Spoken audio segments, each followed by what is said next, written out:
What is up, everybody? This is Big Ox 666 here, and this will be my top 10 games of 2015. Now, check it out. I tried to make this video before, and I tried to use pretty much my face in this video, but somehow Share Factory is all like, sorry, it's not happening. So yeah, I'm pretty much going to do with my voice, which kind of sucks because I want to show my expression on each video game. But also, these will be the games that I played within 2015, not the games like Star Wars Battlefront or Rainbow Six Siege. No, games that I played within this year. It's going to be indie games, it's going to be PS3 games, it's also going to be PS4 games. So these are my top 10 games of 2015, and there's no game of the year. Okay, so this is probably gonna be a lengthy video, so enjoy yourselves, eat some popcorn, chillax, do whatever. All right, and I hope y'all guys enjoy my video. So number 10, this game right here, Bound by Flame. So check it out. I've been eyeing this game for the longest time at my job, and I was just like, Bound by Flame, what game is that? So I bought this game at GameFly for like $12, and I've been watching reviews for it. Everybody said this game was garbage. Do not buy this game. This game is like broken. I was like, okay, I'll still try it anyway. Don't go by the reviews. Go by your own opinion. Just let you guys know, because I was just like, this game's not that bad. It's really not. Okay, this game has a pretty decent story, and you get involved with the characters, which I love.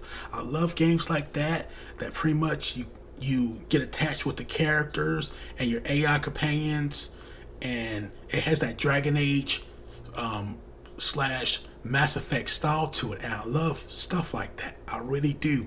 But don't get me wrong, this game has its flaws, but I will get to that in a minute. But the choices that you make in this game will also affect in the future. So whatever you do, you better make sure it's the right freaking choice, and I love that. I really do. The game is kind of short. Maybe you could beat it within a day, maybe a few days, but I say about 20 hours. So I was just like, man, $12, that wasn't too bad. I still enjoyed it anyway. The AI companion sucks. That's one of the flaws. The AI companion sucks, and the enemies are like overpowered. So you have to be extra careful. So you have to fight them one on one. If there's like 3 against you, yeah, you better run or you're gonna die within a heartbeat. I'm not joking. I'm not joking. But other than that, I enjoy the story. I also, the girl that voiced the I guess protagonist, you could pick a male too, but the girl that voiced the protagonist, she was also the same voice that was in Saints Row series, which I was like, yes, I recognize his voice. She knows what to say at the right time, so I enjoyed that so much. But yes, this game has flaws, and I still enjoyed it though. So if you ever find this game for like $5 to $6, try it out or rent it, see if you like it or not. But I'm letting you know, this game has flaws. And number 9, Rogue Legacy. This game is an indie game, and oh my gosh, this game will destroy you. You guys do not understand. This game will destroy you. It plays just like Dark Souls, but in that Castlevania, Metroidvania style. If anybody know about that type of gameplay, Castlevania, Dawn of Sorrow, Area of Sorrow, Symphony of the Night, those type of styles of Castlevania games. And that's one of the reasons why I played this game. But oh my gosh, this game is freaking hard. there are like 5 bosses in each like part of the tower, and you pretty much have to defeat them, and they're like a piece of a key to open a door. And thing of it is, these enemies are not easy to beat, and once you die, the whole castle changes. So every time when you die, it's completely different. The whole area is completely different. So you have to make sure you have enough health and survive. And every time when you die, you get a different character, and the stats are always different. And that's why it's so much freaking replay value. Because I tried playing this game on New Game Plus, and I was like, done, destroyed within the first area. And I was like, you know what? I'm not playing this game again. I am not playing this game again, because it was so hard, but it was so rewarding when you defeat a boss. And the thing of it is, once you defeat that boss, there's another version of that boss, and you just like, man, how am I gonna beat this boss like I did the last boss? And it's so rewarding after you defeat one. But like I said, if you die, everything changes. Also, the stats of every character that you use, you might not have the best stats, but in a possibility, if you get all this gold, you can level up your armor, your magic, or whatever. And there's different, it's not just I have right now in the gameplay, I have a paladin.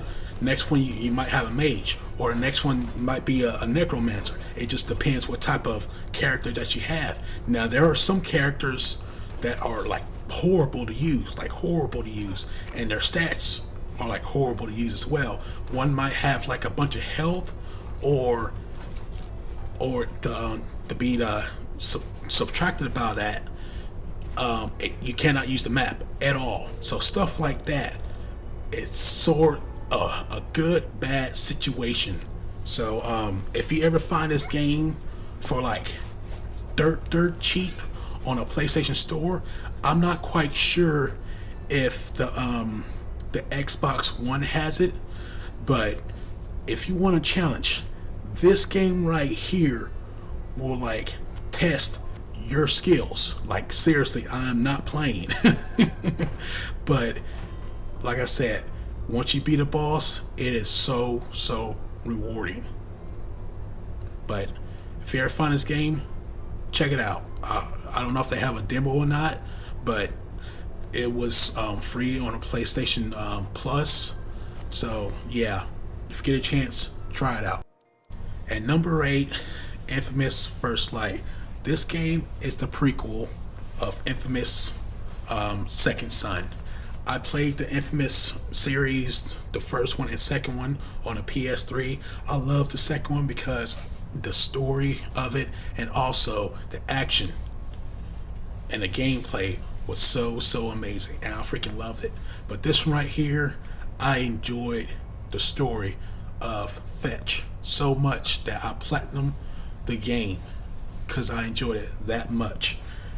But this right here, the protagonist Fetch, you get to know more about her before the Second Son, which I haven't played that game yet, but I've seen little snips and clips of her in the Second Son series. But this tells more about Fetch, which is pretty cool, because I want to know more about her than I think his name was Desmond. What was that? Assassin's Creed. I know it starts with a D or something. But yeah, it was an amazing game. It had great gameplay to it, and just Fetch alone, I enjoyed her story. Also, the problem I had with this game, it was way too short.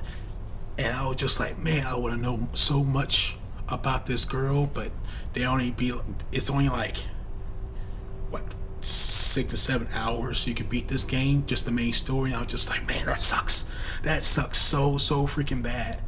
But through it all, I totally enjoyed it. And it has a little battle arena where you can fight waves and waves of enemies to get this highest score. And I usually don't try that type of stuff, but it had a bunch of trophies I wanted to get. I was just like, you know what, screw it, I'm doing this right now. And I pretty much enjoyed it. I really did. So if you ever find this game for cheap and you like the cinematic experience and a good story, this will be it. So you guys check it out if you got the chance. And number 7, Murdered Soul Suspect. This game was so amazing, and I thought I was not going to get into it. This was one of my first PS4 games that a friend of mine pretty much gave to me, and he did not enjoy it. He really didn't.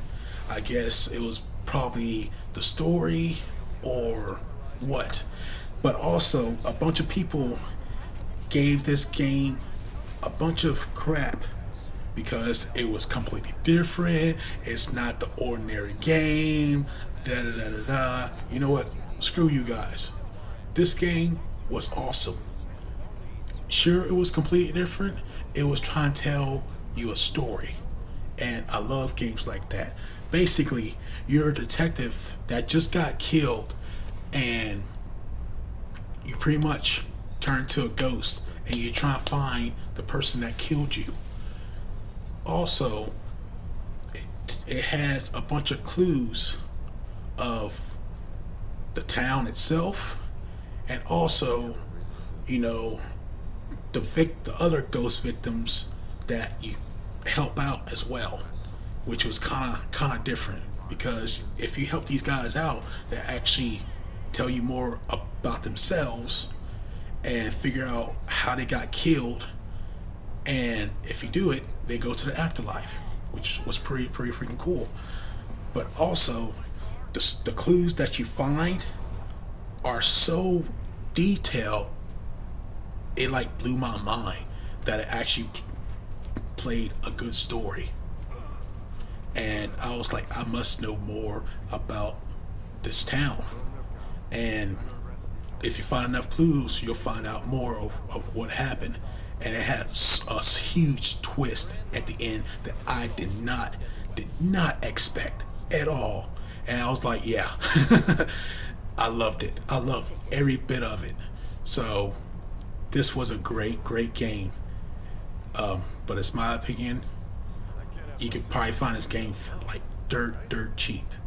But yeah, if you want a pretty much different type of style of a game, these are the people that made Final Fantasy, Square Enix. I totally enjoyed this game. I really did. So, if you want to try something new, try this game out. I totally recommend it. Also, guys, I forgot to mention, these games right here are in random order. I don't have a certain order for these games. There's like no number one or anything like that. So these are the games that I played within 2015. Okay, so number 6, Tomb Raider. I did not expect this game to be awesome because everybody knows that Tomb Raider was dying. Remember that abysmal game, Angel of Darkness, which I need to buy again. But yeah. This is not my first Tomb Raider game. I do have Tomb Raider Anniversary. I do have the first 1, 2, and 3. I did not play the last Revelations. I do have Tomb Raider Underworld. I do have Tomb Raider Legend. I got the platinum of Tomb Raider Legend on a PS3 since they had a triple pack of Tomb Raider Legend, Anniversary, and Underworld, which I still haven't played that one yet. I'll get to it eventually. But yeah, this game right here, I did not expect to be an awesome game, really, because it didn't make that many sales on the last gen system. It just got that many sales on the current gen system, which is the PS4 and the Xbox One. It had all the DLC with it as well, so that was a plus.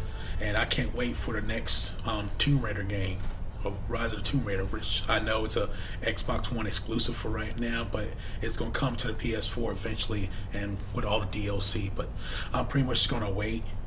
But this game right here had a lot of action to it, like a lot of action to it. Sort of like the Uncharted series, but people pretty much compare it to the Uncharted series, which it's freaking Tomb Raider, for crying out loud.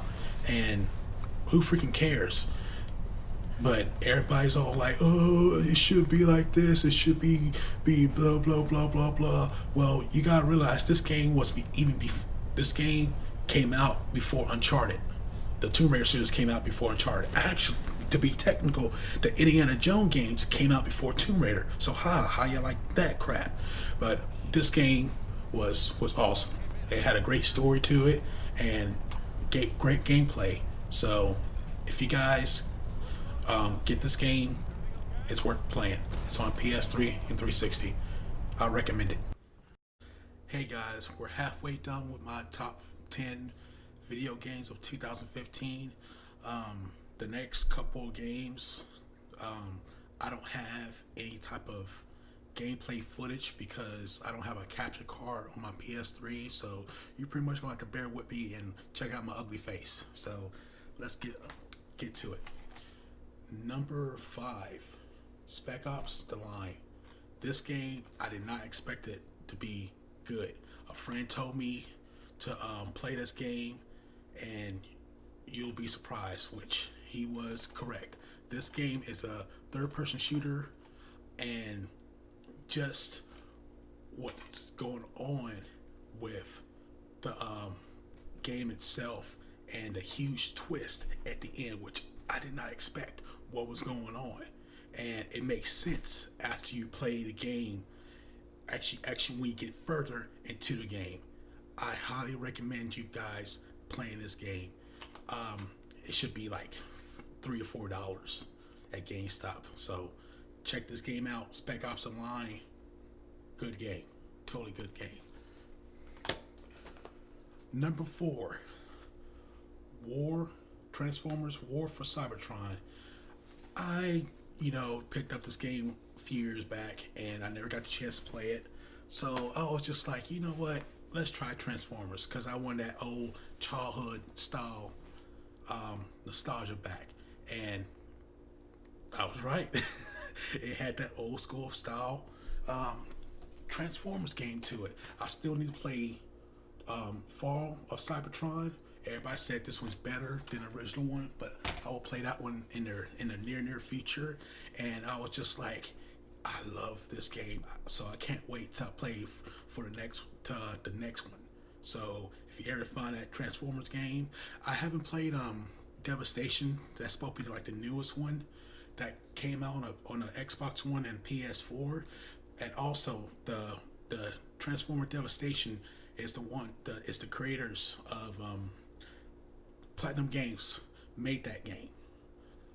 They're the ones that created Vita for Joe, the Wonderful 101, and also the Bayonetta series. So yeah, they have a name for themselves. Also, they're doing Scalebound for the Xbox One. So always keep an eye on Platinum Games. If you like an action game, they have that down. Period. They have that down. So yeah, check that game out. Also, number 3, BioShock Infinite. This had a huge twist. The gameplay was amazing. Also, the DLC was amazing.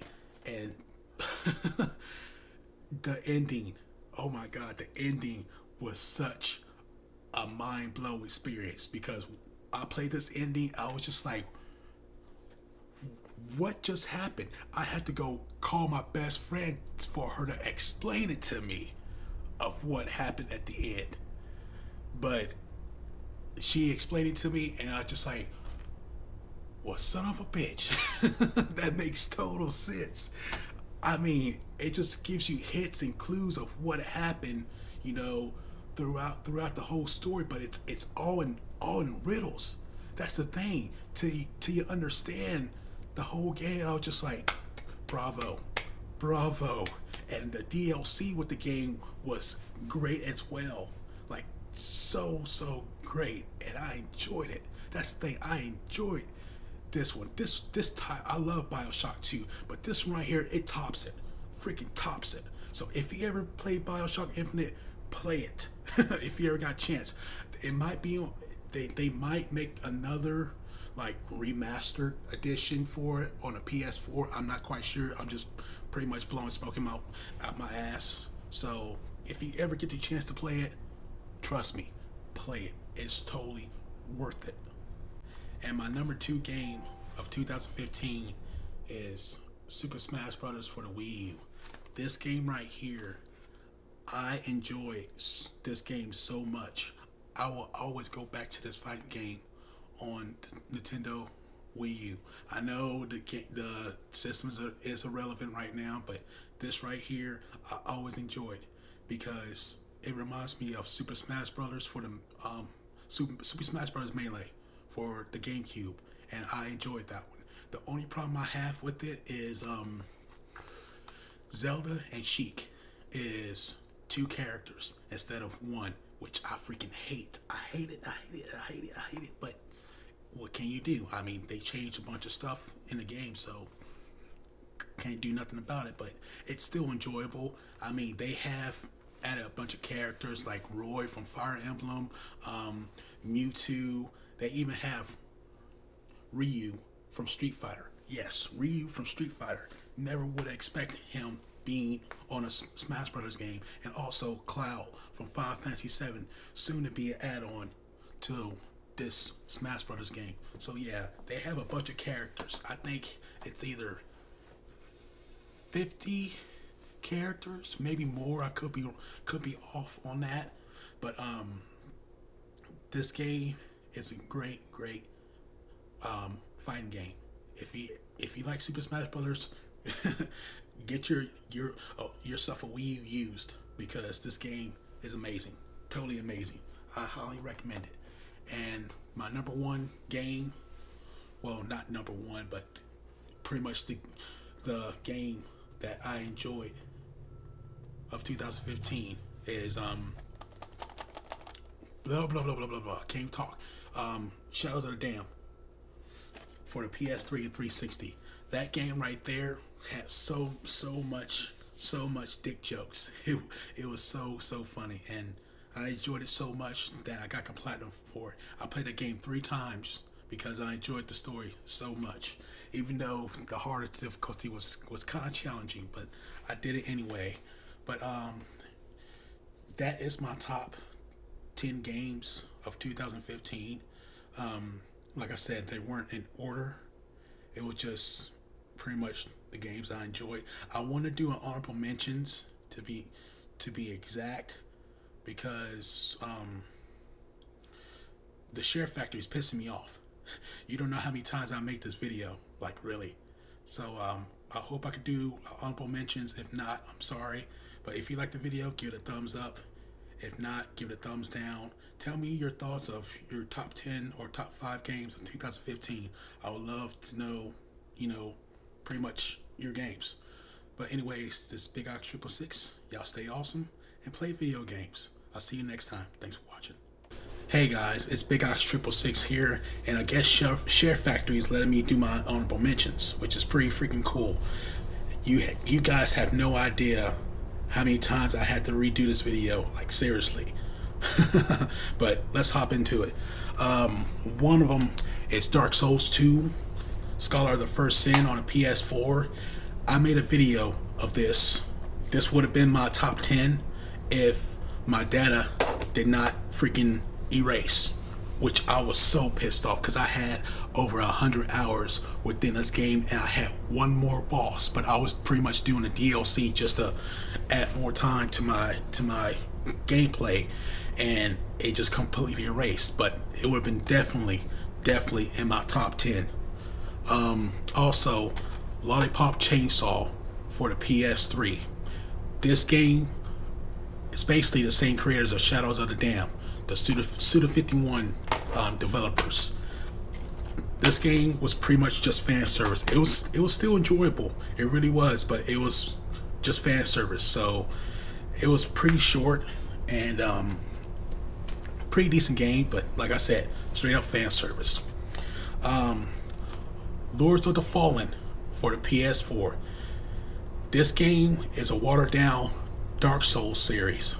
So the only problem I had with it, the map sucked and I couldn't get into the story. The story was just like, you're this like warrior that did something wrong, but they didn't tell you what you did wrong. From what I played from this game, and I was just like, it's okay. But I will be playing a second one just to, pretty much play it.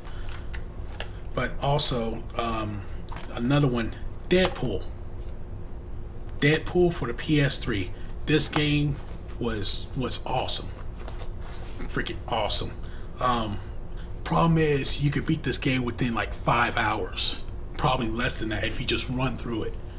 Yeah, it's that freaking short, and it would have been on my top list, but they had it on a PS4 for like either 40 or 50 bucks. It's not worth that much. Seriously, it's only like one playthrough and that's it. Trust me, okay? Do not buy that game for full price. You'll hate yourself. Even though the game is fun and funny, but trust me, you will hate yourself for buying that game for 60 bucks or 50 or 60 bucks.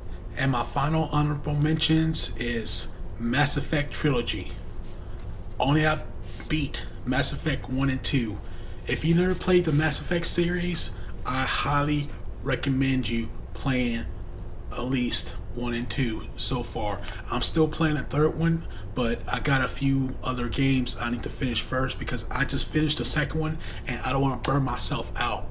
But if I completed the whole trilogy, it would have been on my top 10 of this year.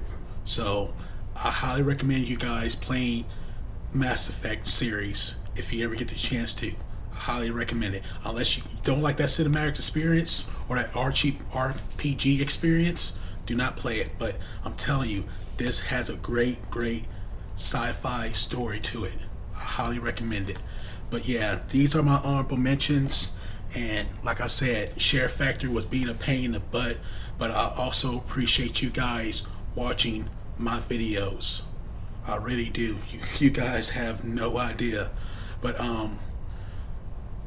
if you liked the video, give it a thumbs up. If you didn't, give it a thumbs down. And I see you guys next time. And this is Big Ox 666 signing out. Catch you later.